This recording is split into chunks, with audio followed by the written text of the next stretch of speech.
Hello friends, welcome to cocktail media. എല്ലാവർക്കും സുഖമല്ലേ? ഇനി ഉണ്ടാക്കാൻ പോകുന്നത് വളരെ സ്പെഷ്യൽ ആയിട്ടുള്ള ഒരു ഐറ്റമാണ്. സേമിയ കൊണ്ട് ബിരിയാണിയാണ്. നിങ്ങൾ സേമിയ കൊണ്ട് പായസവും അതുപോലെ തന്നെ ഉപ്പുമാവും ഒക്കെ ഉണ്ടാക്കിയിട്ടുണ്ടാവും. നമ്മളിന്ന് ഉണ്ടാക്കാൻ പോകുന്നത് ബിരിയാണിയാണ്. വളരെ എളുപ്പത്തിൽ നമുക്കിത് വീട്ടിലുണ്ടാക്കിയെടുക്കാം. നമ്മുടെ വീട്ടിലുള്ള കുറഞ്ഞ ചേരുവകൾ മാത്രമാണ് ഞാൻ അതിൽ യൂസ് ചെയ്യുന്നത്. അപ്പോൾ നിങ്ങൾ ഞങ്ങളുടെ ചാനൽ ആദ്യമായിട്ടാണ് കാണണമെങ്കിൽ സബ്സ്ക്രൈബ് ചെയ്യാൻ മറക്കരുത്. അതുപോലെ തന്നെ കൂടെയുള്ള കൊച്ചു ബെല്ലൈക്കൺ കൂടി നിങ്ങൾ പ്രസ് ചെയ്യുകയാണെങ്കിൽ ഞങ്ങൾ അപ്ലോഡ് ചെയ്യുന്ന ഓരോ വീഡിയോസും നിങ്ങൾക്ക് നോട്ടിഫിക്കേഷനായി ലഭിക്കും. ഇതിനു വേണ്ടി ആദ്യം തന്നെ ഞാനിവിടെ ഒരു പാൻ ചൂടാക്കി അതിലേക്ക് 200 ഗ്രാം സേമിയോ ആണ് ആഡ് ചെയ്ത് കൊടുക്കുന്നത്.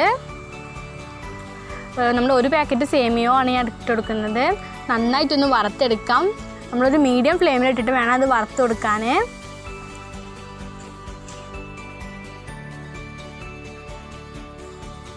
നന്നായി ഒന്ന് വറുത്തെടുത്തതിന് ശേഷം നമുക്ക് നമ്മുടെ ഫ്ലെയിം ഒന്ന് ഓഫ് ചെയ്ത് കൊടുക്കാം. ഇനി ഇത് വേറൊരു പാത്രത്തിലോട്ട് മാറ്റാം. അതിനുശേഷം ഞാൻ വേറൊരു പാൻ ചൂടാക്കിയിട്ട് അതിലേക്ക് 1 ടീസ്പൂൺ എണ്ണ ഒഴിച്ചു കൊടുക്കുന്നുണ്ട്. ഇനി നമുക്ക് 2 കോഴിമുട്ട അതിലേക്ക് പൊട്ടിച്ചിട്ട് കൊടുക്കാം. ഇനി ആവശ്യത്തിന് ഉപ്പും കൂടി ചേർത്ത് കൊടുത്തിട്ട് നന്നായിട്ടൊന്ന് ചിക്കി കൊടുക്കാം. നന്നായിട്ടൊന്ന് മിക്സ് ചെയ്ത് കൊടുക്കണം. ഈ റെസിപ്പി നിങ്ങൾക്ക് ഇഷ്ടമാവുകയാണെങ്കിൽ നിങ്ങൾ എന്തായാലും നിങ്ങളുടെ ഫീഡ്ബാക്കൊക്കെ കമൻറ്റ് ചെയ്യാൻ മറക്കരുത്.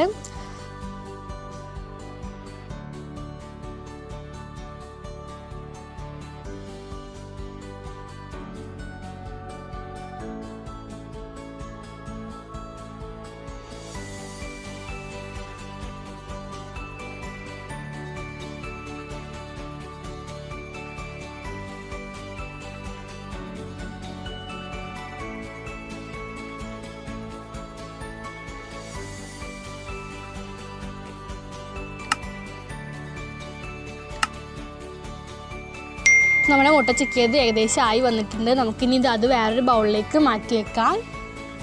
അതിനുശേഷം വേറൊരു പാൻ ചൂടാക്കിയിട്ട് അതിലേക്ക് അല്പം എണ്ണ ഒഴിച്ചു കൊടുക്കാം. ഞാനിവിടെ വെളിച്ചെണ്ണയാണ് യൂസ് ചെയ്യുന്നത്. ഇനി അതിലേക്ക് ഒരു പട്ടയുടെ ഇല ഇട്ട് കൊടുക്കുന്നുണ്ട്. പിന്നെ ഒരു ഗ്രാമ്പൂ, ഒരു പട്ട, ഒരു ഏലക്ക കൂടി നമുക്കിതിലേക്ക് ആഡ് ചെയ്ത് കൊടുക്കാം. നല്ലൊരു സ്മെല്ലായിരിക്കാരം ഒന്ന് ഇട്ട് കൊടുത്താൽ. പിന്നെ ഒരു സവാളയും കൂടി ആഡ് ചെയ്ത് കൊടുത്തിട്ട് നന്നായിട്ടൊന്ന് മിക്സ് ചെയ്ത് കൊടുക്കാം.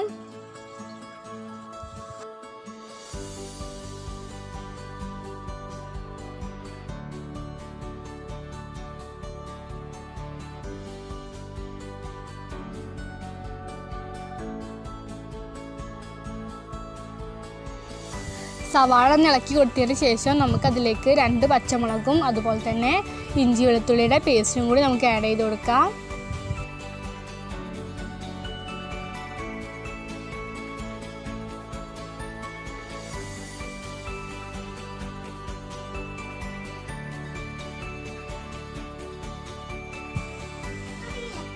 നന്നായി ഒന്ന് മിക്സ് ചെയ്തതിന് ശേഷം നമുക്കിതിലേക്ക് 2 ക്യാരറ്റ് അതുപോലെ തന്നെ 4 ബീൻസ്, 1 ഉരുളൻകിഴങ്ങ് എല്ലാം കൂടി ചെറുതാക്കി അരിഞ്ഞതും കൂടി ആഡ് ചെയ്ത് കൊടുക്കാം.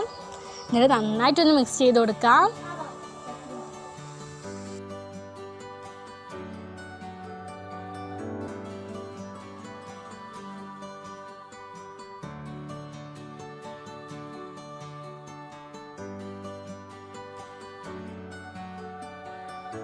അതിലേക്ക് നമുക്ക് കുറച്ച് കുരുമുളക് പൊടി ആഡ് ചെയ്ത് കൊടുക്കാം. നമുക്കതിലേക്ക് ആവശ്യത്തിന് ഉപ്പും കൂടി ചേർത്ത് കൊടുക്കണം. നന്നായിട്ടൊന്ന് മിക്സ് ചെയ്തതിന് ശേഷം നമുക്കതിലേക്ക് ഒരു 1/2 ടീസ്പൂൺ മഞ്ഞൾപ്പൊടി ആഡ് ചെയ്ത് കൊടുക്കാം. നിങ്ങളുടെ കയ്യിൽ ഇപ്പോൾ വേറെ വെജിറ്റബിൾസ് അല്ലെങ്കിൽ നിങ്ങൾക്ക് അത് വേണമെങ്കിൽ ആഡ് ചെയ്ത് കൊടുക്കാം. ഇനി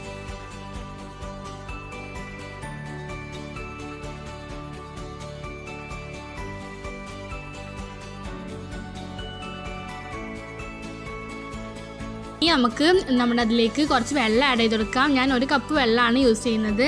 250 ml ആണ്. അത് നമ്മുടെ 200 ഗ്രാം സേമിയോക്ക് പാകമാണത്. ഒരു പാക്കറ്റ് സേമിയോക്ക് 250 ml വെള്ളം, അങ്ങനെയാണ് അതിൻ്റെ കണക്ക് വരുന്നത്. നന്നായി ഒന്ന് മിക്സ് ചെയ്തതിന് ശേഷം നമ്മൾ നേരത്തെ ഇട്ട് കൊടുത്തിരുന്ന കറാമ്പട്ടേൻ്റെ ഇല നമുക്ക് അതിൽ നിന്ന് മാറ്റി കൊടുക്കാം. ഇനി നമുക്കതൊന്ന് ക്ലോസ് ചെയ്ത് വെക്കാം. ജസ്റ്റ് ഒന്ന് തിളച്ച് വരുന്ന ടൈമിൽ നമുക്കത് ഓപ്പൺ ചെയ്തിട്ട് അതിലേക്ക് നമ്മുടെ സേമിയ ആഡ് ചെയ്ത് കൊടുക്കാം. ഇത് നന്നായിട്ടൊന്ന് മിക്സ് ചെയ്ത് കൊടുക്കാം. ഇപ്പോൾ വെള്ളം കുറഞ്ഞതുപോലെ തോന്നും, പക്ഷേ ഇത് കറക്റ്റായിട്ടുള്ളൊരു അളവാണ്.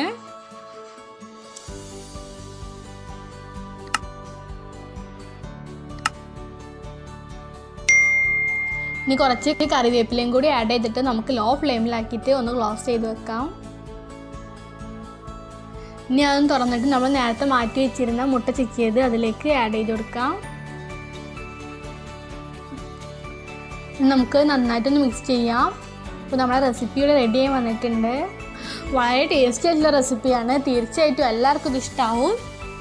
നമുക്കിനി ബിരിയാണി ഒരു പാത്രത്തിലേക്ക് സെർവ് ചെയ്യാം. വളരെ ടേസ്റ്റി ആയിട്ടുള്ളൊരു ഐറ്റമാണിത്, അതുപോലെ തന്നെ വളരെ ഹെൽത്തിയാണ്. കാരണം നമ്മൾ കൂടുതലായിട്ട് ഇതിൽ വെജിറ്റബിൾസ് ഒക്കെയാണ് യൂസ് ചെയ്യുന്നത്.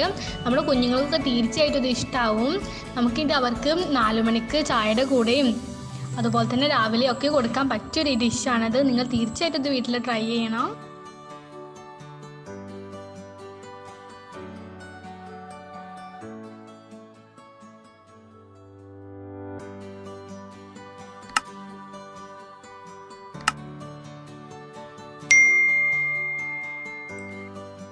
കുട്ടികൾക്കും വലിയവർക്കും ഒരുപോലെ ഇഷ്ടപ്പെടും.